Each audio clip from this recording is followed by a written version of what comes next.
Bonjour et bienvenue dans cette 17e vidéo. Nous sommes le 23 novembre. C'est le matin. Il fait un peu gris et comme ça a été finalement ces dernières semaines, j'ai l'impression que le jour ne va jamais se lever. On a eu un peu de neige. Je ne crois pas que vous la voyez encore dans le jardin là derrière moi, mais on annonce demain 15 degrés, donc voilà. Pardon, autant tourner aujourd'hui, puisque je peux encore porter un pull un peu chaud. D'ailleurs, j'ai bien chaud. De quoi s'agit-il? Eh bien, je vous en avais parlé la fois passée, mais je ne l'avais pas avec moi. C'est le fameux test secret que j'avais fait pour Veronica Lindberg, alias Kutova Kika. Pour son dernier livre qui est en précommande ou va paraître très très prochainement. Il s'agit de la Fuzz It Vest. Je vous la montre.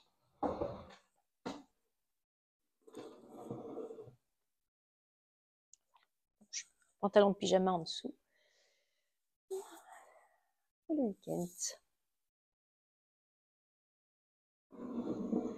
Alors, oui, je saute du coq à l'âne, mais donc la fois passée, je vous avais parlé de mes questions de montage vidéo.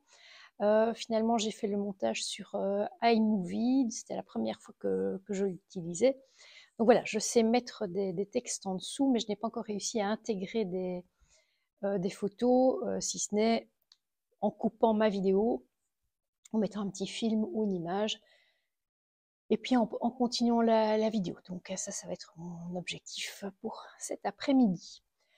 Pour revenir à cette veste, c'est un mélange de deux fils et c'est de l'alpaga bouclé de Drops et le fil R de Drops aussi. Et donc l'alpaga bouclé est blanc et R, je l'ai pris dans voilà, un lilas très doux. Ben, je suis vraiment très contente de ce modèle, même si ce n'est pas moi dans la maison qui la porte pour le moment. Voilà, elle a une chouette coupe. Ce grand col, voilà, c'est assez élégant. Véronica, donc elle la porte ouverte. Ce sont des grosses pressions. Peut-être que je vais la porter ouverte aussi parce qu'en fait, j'ai chaud. Je sais pas. Je voulais mettre un t-shirt noir et j'ai pris un t-shirt thermique, donc j'ai vraiment chaud. Il y a le radiateur derrière moi. Je vais peut-être un peu le diminuer. Voilà. Voilà, je crois que j'ai tout dit pour cette veste. Donc ma dernière vidéo remonte à peu près un petit mois. C'était juste après Felletin, juste le lundi après le week-end de Felletin. Question salon, il y en a eu un autre entre-temps qui est proche de chez moi puisque j'habite en Belgique, et il s'agit du Ch'ti Bazar qui se tient à Villeneuve d'Ascq à côté de Lille, donc de chez moi c'est 1 heure et demie, donc c'est assez rapide et facile pour y aller. Et alors ce qui est marrant, c'est que j'y étais le samedi, oui c'est ça, et il y avait une d'entre vous, euh, une de mes abonnés qui avait pris contact avec moi un petit peu avant, qui fait partie de l'association du tricot solidaire de Lille.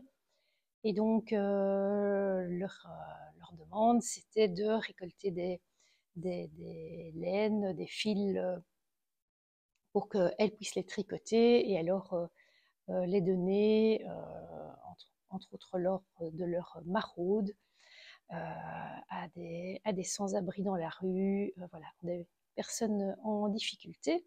Donc j'ai relayé son appel et moi-même j'en ai profité pour aller faire du tri dans mon stash parce que c'est vrai qu'on garde parfois des fils qui sont des restes ou auxquels on n'est pas tellement attaché, qui datent vraiment d'il y a très très longtemps. Et puis voilà, quand c'est pour une bonne action, c'est plus facile de les apporter. Et donc c'est ainsi que j'ai pu rencontrer Laura, qui avait un superbe pull d'ailleurs, comme le pull de Lady Diana. Bon, ça c'est toute une époque, mais c'est mon époque aussi.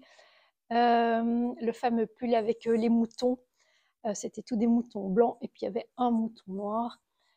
Voilà, c'était la grande époque des pulls tricotés, mais assez figuratifs. Donc j'adorais ce pull à l'époque, voilà. Donc c'était amusant de voir qu'elle le portait. Le Ch'ti Bazar, c'était super sympa. Je m'étais inscrite pour la soirée. Donc ça s'appelait la bringue, ce qui est un terme, à mon avis, du Nord, qui veut dire faire la fête, hein, faire la bringue. Euh, et donc j'y suis arrivée vers 15 heures, quelque chose comme ça. Finalement, j'ai acheté surtout des fils autour des chaussettes. Euh, sauf, euh, sauf de quoi faire un Elton, mais pas le mohair. J'ai juste pris la fingering, donc 3 écheveaux de fingering chez Yarneline, puisque pour notre prochain week-end tricot qui aura lieu début octobre 2025, bon, c'est pas demain, mais il faut y penser. Dans l'air, il y a l'idée qu'on fasse tout un Elton, que je n'ai pas, il y en a beaucoup d'autres qui l'ont déjà. Donc je me suis dit, je vais prendre cette belle fingering que d'ailleurs je n'ai pas sous la main, et je prendrai un mohair tout simple blanc, voire même que je le commande sur le site anglais. Alors je ne vous ai jamais parlé de ça parce que je voulais un peu creuser la question, mais finalement je ne l'ai pas creusé plus que ça. Donc la plupart des teinturières commandent leur fil à 2 sociétés majeures, on va dire, qui sont des sociétés anglaises. Et alors, il y en a une qui s'appelle Laxton, je crois, mais qui ne prend que des commandes de professionnels. L'autre, c'est Chesterwool. Et eux, ils ont Chesterwool qui est leur marque professionnelle. Et puis, ils ont développé un site à côté qui s'appelle bluefest.eu, donc EU, qui est leur branche, on va dire, pour les particuliers. Et on peut commander voilà, à l'unité, alors que pour l'autre, c'est un nombre de kilos minimum ou des quantités minimales. Donc soit on se regroupe pour avoir vraiment des prix très très intéressants, soit on passe comme moi à l'unité. Donc je sais qu'on peut acheter là du mohair non teint d'excellente qualité parce que les laines anglaises sont vraiment de qualité top top top. Et bien tester des fils un petit peu particuliers, des choses comme ça. Donc j'avais passé une commande il y a 6 mois, que je n'ai pas encore exploitée. Bon, c'était une commande un peu de découverte, et je me suis rendu compte en fait que il y avait un début de mouvement de vente de fils non teints. La première que j'ai vue qui faisait ça, c'était comment est-ce qu'elle s'appelle, Natacha, qui a la marque Artemis Yarns et qui a aussi la marque Ivy Fibers Co, je crois. Et donc, la différence entre les deux, je vous l'avais déjà dit, Artemis Yarns, elle teint avec des pigments minéraux, sans doute, chimiques, et dans sa marque Ivy Fibers, je ne sais pas, ça, c'est avec des teintures naturelles. Et donc, elle a commencé à vendre des écheveaux non teints. Évidemment, elle fait son bénéfice sur la vente. Hein, quand on compare les prix avec les sites anglais, il y a quand même une différence. Je tiens à préciser d'ailleurs que ces Anglais ont fait un dépôt en Hollande, donc on ne paye pas les taxes d'importation hors Europe, donc, et ça arrive du genre en 24 ou 36 heures, c'est de la folie. Enfin, c'est peut-être aussi qu'entre la Hollande et la Belgique, ça va très très vite. Donc, pour remonter là où j'étais, oui, c'est ça. Donc, c'est Natacha la première que j'ai vue qui vendait des fils non teints, puis j'ai vu que Didier Au fil de Russe en vendait également. Et à mon avis, ce ne sont pas les seuls. C'est vrai que, en réfléchissant à la question, je me suis dit que ces fils non teints étaient finalement ceux dont les couleurs naturelles allaient le mieux au teint. On se pose toujours des questions, voilà, quelle couleur me va. On fait des analyses de la colorimétrie, des analyses de couleurs, de saison, mais en fait, avec les couleurs naturelles, il n'y a pas à se poser beaucoup de questions. Ça va avec une carnation de peau naturelle, c'est fabuleux. Donc je remonte tout dans mon raisonnement, je reviens au Elton et je reviens au Ch'ti Bazar. Et donc c'était vraiment sympa, toujours quand même assez fatigant ce genre de salon, quoique il y avait un monde correct. C'était pas non plus la grosse foule. J'y ai retrouvé aussi mon amie Anne Raffinette de Paris et son amie Corinne. J'y ai retrouvé évidemment toutes des copines de Sipénite. J'ai croisé des visages connus, youtubeuses, youtubeurs, etc. Donc c'était bien sympa. Voilà, petite interruption technique. Donc, on était au Ch'ti Bazar. J'ai gardé des contacts avec Laura. Et donc, c'est vrai que je lui ai demandé comment je pouvais aider son association. Et donc, elles se réunissent régulièrement pour tricoter ensemble. Elles ont chacune visiblement leur spécialité tricot. Et je me suis dit que c'est vrai que ce serait chouette de participer, peut-être pas en allant à des réunions, vu que c'est quand même pas la porte à côté, quoique je vais bien jusqu'à Vichy, hein. et, euh, et de leur envoyer de temps en temps un tricot fait expressément pour leur association. Alors, ce qui est amusant, c'est que la veille, j'ai rencontré une autre abonnée qui avait pris contact avec moi aussi, c'est Sylvie. Et on s'est rencontrés au moment d'un apéro tricot chez Sipénite et c'était bien sympa. Et visiblement, elle s'est trouvée tout à fait à l'aise avec tout le groupe des copines de Sipénite. Donc c'était vraiment chouette de la rencontrer, vraiment gai.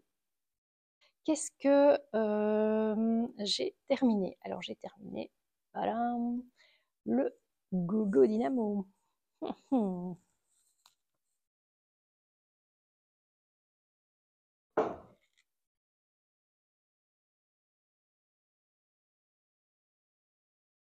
Yes.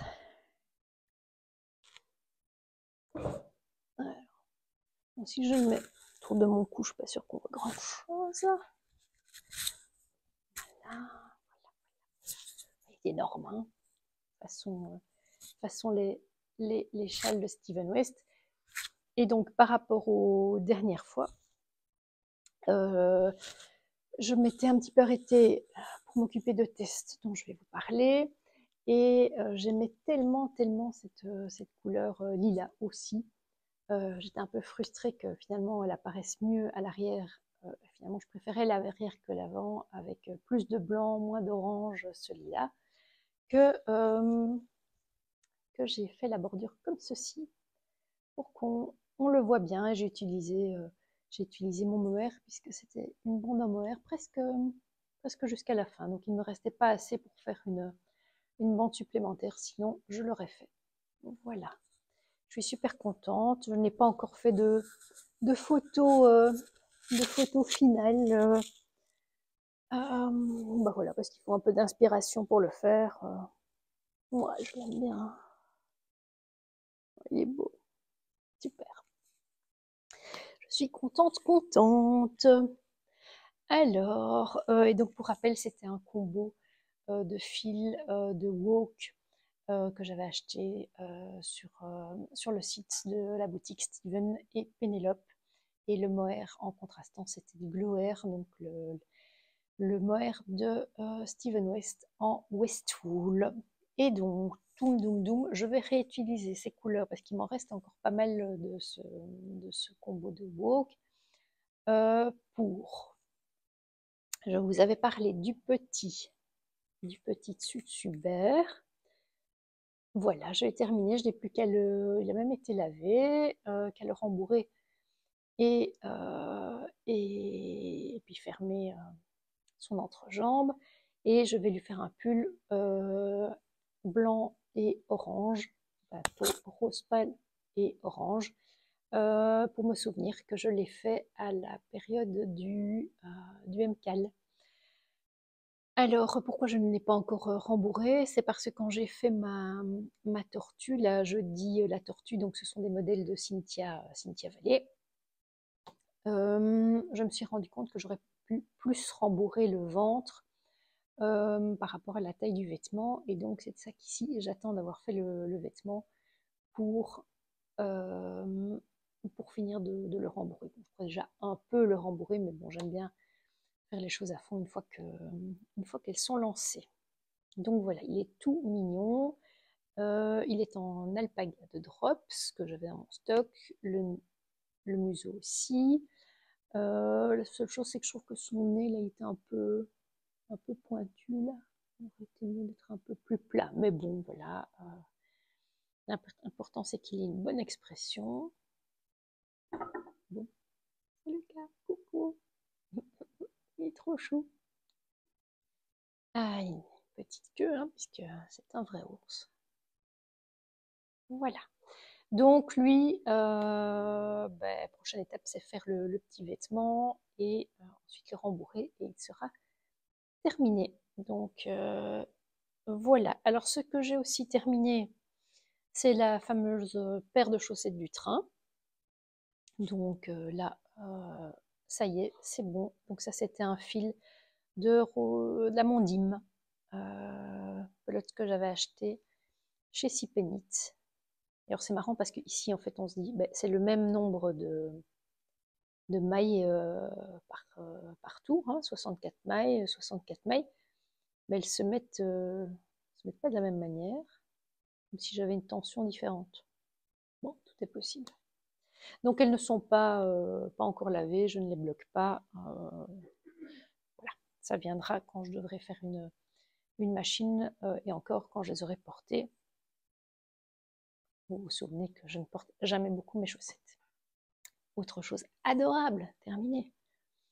Et je l'offre ce soir. Raison pour laquelle j'ai fait cette vidéo aujourd'hui. Donc, il me balade dans la pièce. Et donc, de quoi s'agit-il et comment je suis arrivée à cette petite chose?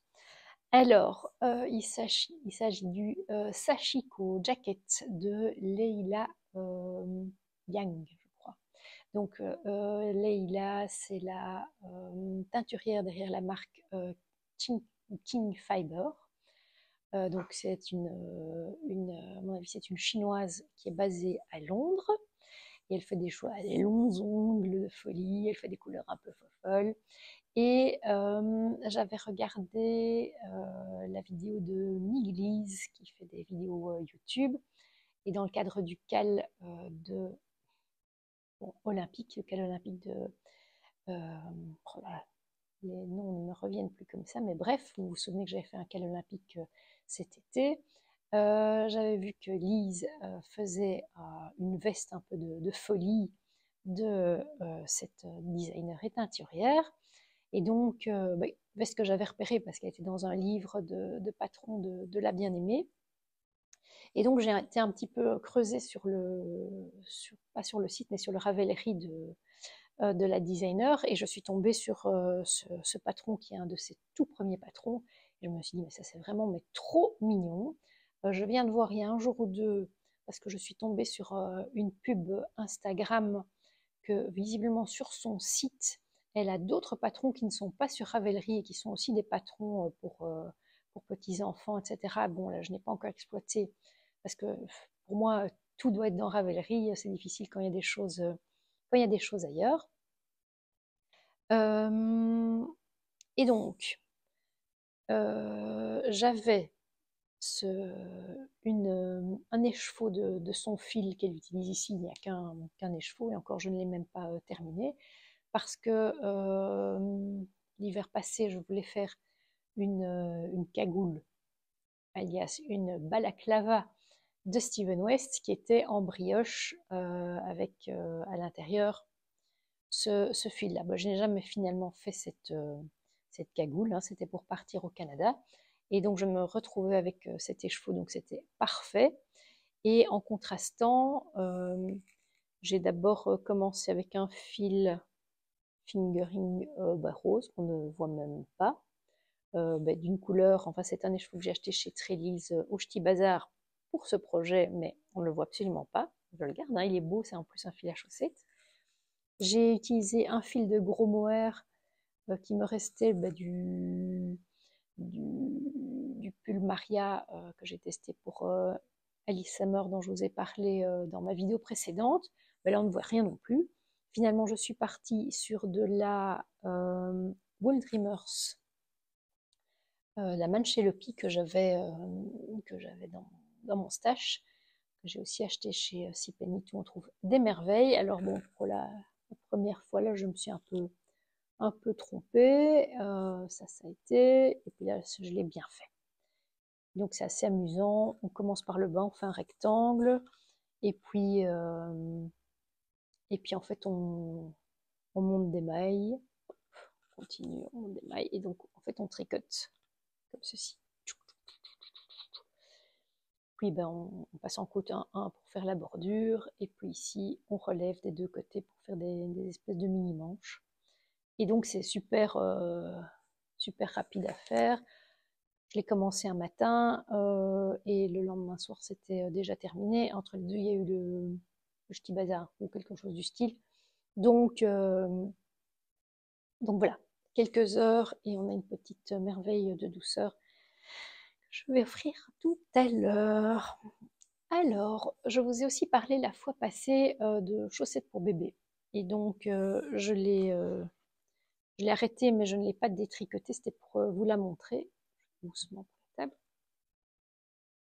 Donc, c'est une chaussette que j'ai faite que j'ai commencé en Sunday de Saint-Nesgarn. Et donc, je vous avais dit, en fait, on commence par le haut, on fait du jersey en droit qu'on retourne, qu'on replie. J'avais même déjà cousu, etc. Et puis ensuite, ce sont des côtes, et c'était assez amusant, c'était des côtes un rang sur deux, en fait, un tour sur deux. Et donc, la chaussette en elle-même est relativement correctement élastique, mais pas du tout suffisamment pour le bord de la chaussette. Donc, c'est pas du tout pratique à enfiler à un bébé, puisque je l'avais essayé à Jade. Donc, je ne l'ai pas complètement détricoté pour vous la montrer. Donc, ça, c'était un patron de Saint-Nesgarn, il y a il y a 1 an ou 1 an et demi.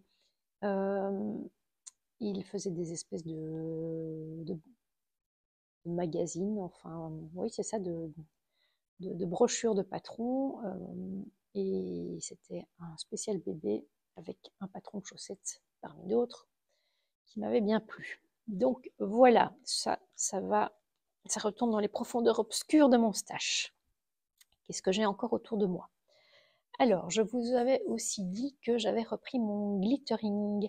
Donc ça, c'était le Ashcal, donc le Hibernitalong de Steven West de la fin de l'année, il y a 1 an, hein, simplifiant, et que j'avais commencé et que j'avais mis de côté parce que la vie d'une tricoteuse est toujours faite de mouvements d'accélération et de ralentissement.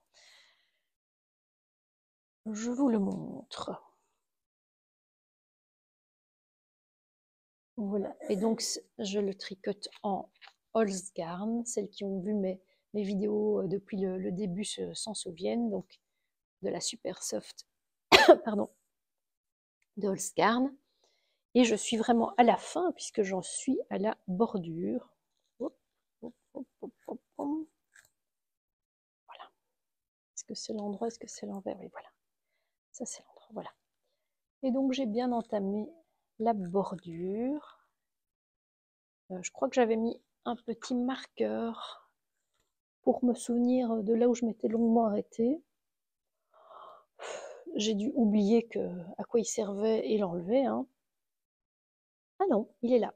Un joli petit marqueur d'ailleurs. Voilà. C'est ici que je me suis arrêtée, que j'ai fait une longue pause.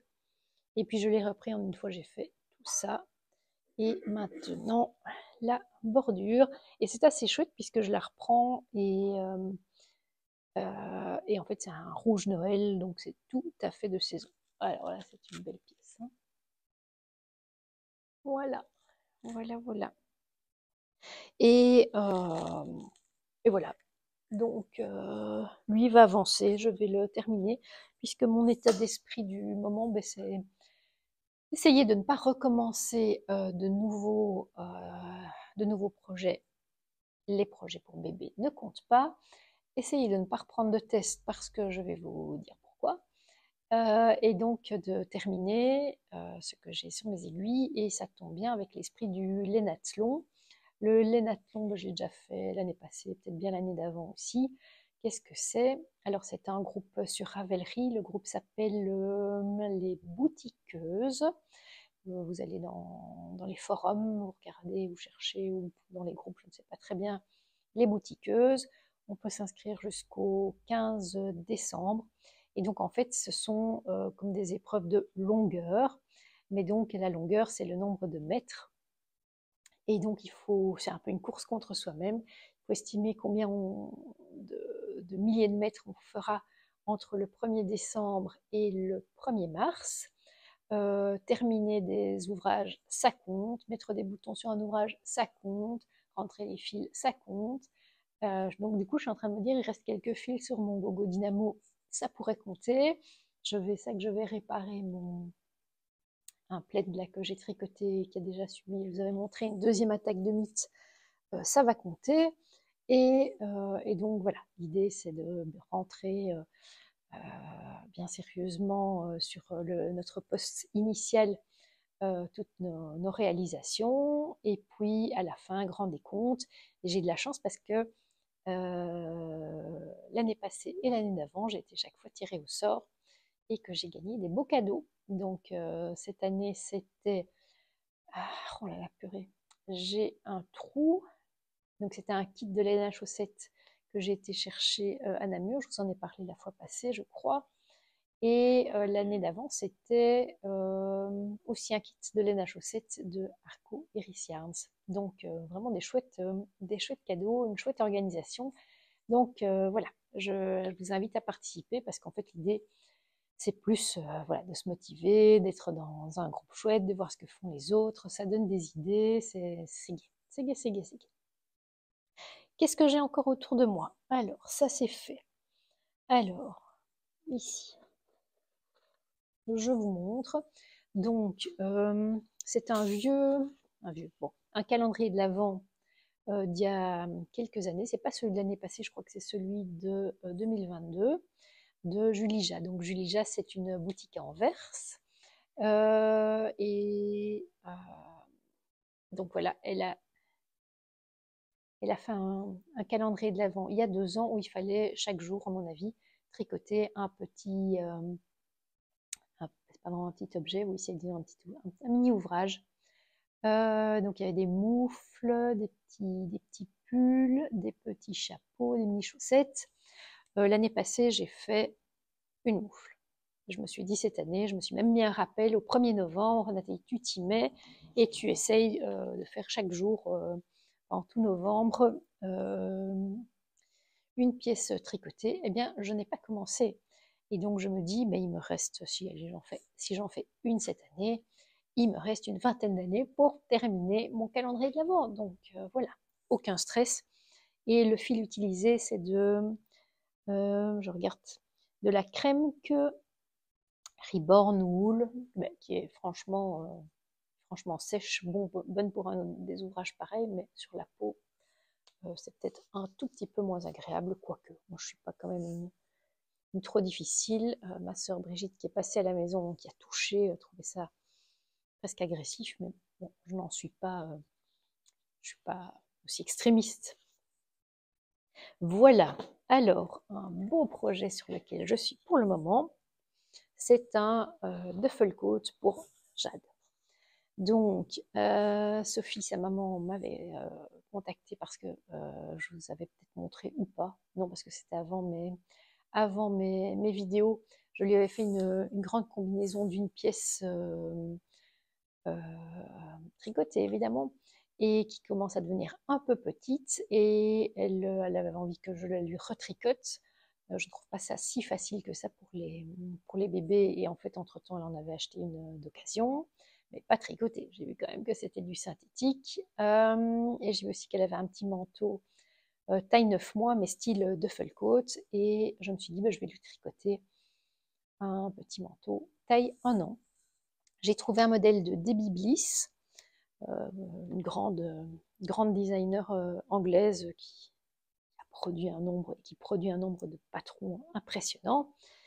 Et donc, le fil que j'ai trouvé pour le réaliser, c'est de la Pénélope de Rerum Natura. Donc, c'est un mélange mérinos d'Arles et soie que j'ai trouvé chez Cyplanite, dans un beau rouge, petit chaperon rouge. Et donc, c'est un modèle croisé devant pour avoir bien chaud au ventre, avec un grand capuchon et des manches un petit peu retournées pour avoir bien chaud. J'imagine que l'idée est de pouvoir les tirer longues sur les mains pour que les bébés aient chaud. Donc, j'ai déjà fait le dos. Voilà, c'est un tricot en pièces, hein, hyper classique. C'est du point mousse. Voilà. Et j'ai commencé un devant, et comme vous pouvez voir, la largeur du dos du devant, il y aura un bon croisement ventral. Alors évidemment, hier soir, j'ai regardé un petit peu les commentaires des autres réalisations. Il y en a certaines qui transforment le patron, donc évidemment, je le fais sur des aiguilles droites, hein, le grand bonheur, qui le font en une pièce. Mais voilà, je me dis que d'abord, c'est pas un problème d'essayer de bien coudre les pièces ensemble, et puis ça rigidifie aussi, ça rigidifie un vêtement d'avoir des coutures par rapport à quelque chose qui est en une pièce. Donc ça, beaucoup de bonheur et de plaisir à le tricoter. Ben, j'espère avancer rapidement pour qu'elle ne grandisse pas trop. Alors, autre chose, je n'ai pas trop avancé, mais avancé quand même un peu. Les fameuses chaussettes champignons qui plaisent si fort à Annabelle. Ça, c'est celle terminée. Ça, c'est celle, voilà, je suis au niveau du...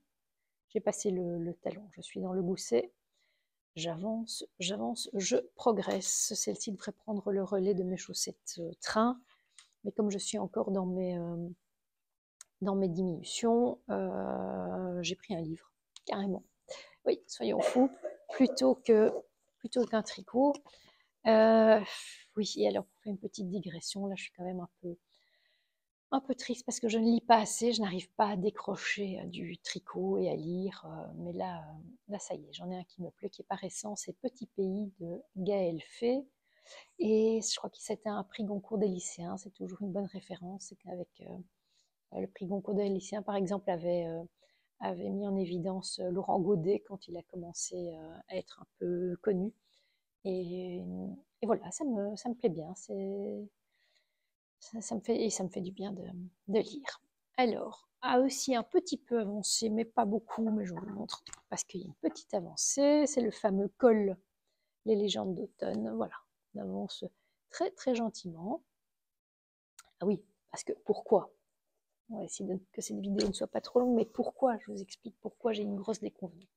Donc, j'avais pris un test, je vous en avais parlé. C'était un pull avec un col polo pour Isabelle Régnier, et je me suis lancée à fond dedans parce que quand je me suis rendu compte qu'en fait il allait me prendre beaucoup de temps, que je n'avançais vraiment pas vite, qu'il y avait pas mal de double knitting, etc. J'ai tricoté, c'est pour ça que j'ai mis de côté le Gogo Dynamo, que j'ai tout mis de côté pour ne faire que ça. Et ça a été une déconvenue qui me fait dire que je n'ai plus envie de faire de test. Je vous montre. Hop. Voilà. Voilà. Je vous explique. Donc, il est profondément échancré. Donc il y a un col polo qui doit venir prendre place ici, et ici il y a des fausses bandes de boutonnage. Et alors mes fausses bandes de boutonnage, elles sont beaucoup plus serrées que mon tissu, donc ça fronce. Alors, on m'a dit que le double knitting se détendait au lavage, mais bon, déjà j'étais un petit peu dégoûtée. Bon, j'ai quand même continué tout le corps, puis le bas, ce n'est pas des côtes, c'est aussi du double knitting. Bon, je l'ai fait. Et puis j'ai fait un beau rabattage à l'aiguille, donc à l'italienne, chose que je ne fais jamais parce que, enfin que je ne fais plus, je l'ai fait un peu. Je trouve que ça prend beaucoup trop de temps, mais avec du double knitting, on peut faire que ça si on veut que ce soit joli. En le faisant, je me suis dit, mais c'est beaucoup trop serré, c'est pas du tout élastique. Et quand je l'ai essayé, déjà, cette bande-là ne passait même pas ma poitrine, donc j'ai un peu tiré. Puis je l'ai mis sur mes hanches, je me suis dit, ok, il est... Désolée. Ok, il est vraiment trop serré, mais j'avais quelqu'un à la maison qui était prête à le porter. Et puis je l'ai enlevé, je l'ai mis sur un cintre et je me suis rendu compte que le fil qui m'avait servi à rabattre s'était cassé. Là, j'étais vraiment dégoûtée à mort. Et je me suis dit, ok, c'est pas possible, il me reste encore des heures et des heures de travail, les manches, le col, je n'en peux plus. J'en étais presque dégoûtée, voilà.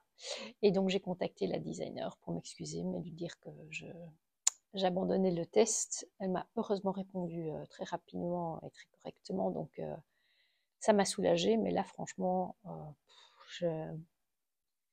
ouais, gros fail, grosse déception. Ça m'est jamais arrivé d'abandonner un test, mais voilà, il faut une première fois en tout, même dans les mauvaises choses, et c'était le cas. Voilà, j'ai fait plus ou moins le tour de ce qui m'entoure. Prochainement, je vais mettre sur mes aiguilles une paire de chaussettes que je vais tricoter avec Oli Iris, qui est une tricopine de Vichy. Bon, alors, je suis désolée, mais j'ai oublié ton prénom. Je ne me souviens plus que de ton pseudo. Et donc, on va faire le patron de chaussettes de Christelle Desmailles et moi, qui s'appelle le Christmas Shadow, quelque chose comme ça. Et je vais les faire avec ces fils que j'avais à la maison. Donc ça, c'est un fil très naturel que j'ai acheté à Felletin il y a bien au moins 2 ans. Et ceci, c'est un écheveau de F3. C'est son fil à chaussettes superwash que je crois qu'elle ne suit plus, elle ne fait plus de superwash, qui est un bleu très très foncé, un petit peu nuancé. Et alors je les ai, comme vous voyez, je les ai bobinés et je me suis rendu compte en bobinant le bleu que j'avais du bleu sur les doigts. Je me suis dit, oulala, je vais être prudente comme je l'ai été pour le Gogo Dynamo. Et donc j'ai remis ma bobine, si on peut dire, ma bobine en écheveau, je l'ai fait tremper avec du vinaigre, je l'ai fait sécher et je l'ai rebobinée. Donc me voilà prête. Normalement, c'est la semaine prochaine. On commence ça. J'avais encore plein de choses à vous dire, mais je crois que ce podcast va déjà être assez long. J'ai bien envie de vous en faire un sans plus attendre un mois, de vous faire une petite surprise d'ici 15 jours. Je vous dirai pourquoi. Et d'ici là aussi, ça va être une grosse ébullition intellectuelle pour moi parce qu'en fait, question boulot, je ne vous ai jamais tout raconté, mais donc voilà, je suis directrice dans une administration, mais une directrice sans direction. Et donc là, j'ai reçu hier des postes et donc j'ai 15 jours pour envoyer ma candidature. Et donc voilà, je vais m'y consacrer entièrement et pleinement pour faire ça le mieux que je peux. Et puis ensuite, voilà, je vais être auditionnée. Et donc, on croise les doigts, on croise tout ce qu'on peut croiser. Et Et ben, d'ici 15 jours, quand je reviendrai, ben, j'espère que j'aurai terminé ma candidature et que je l'aurai envoyée. Je serai comme ça déjà soulagée de cette première étape. Voilà. Ben donc je vous dis à dans 2 semaines.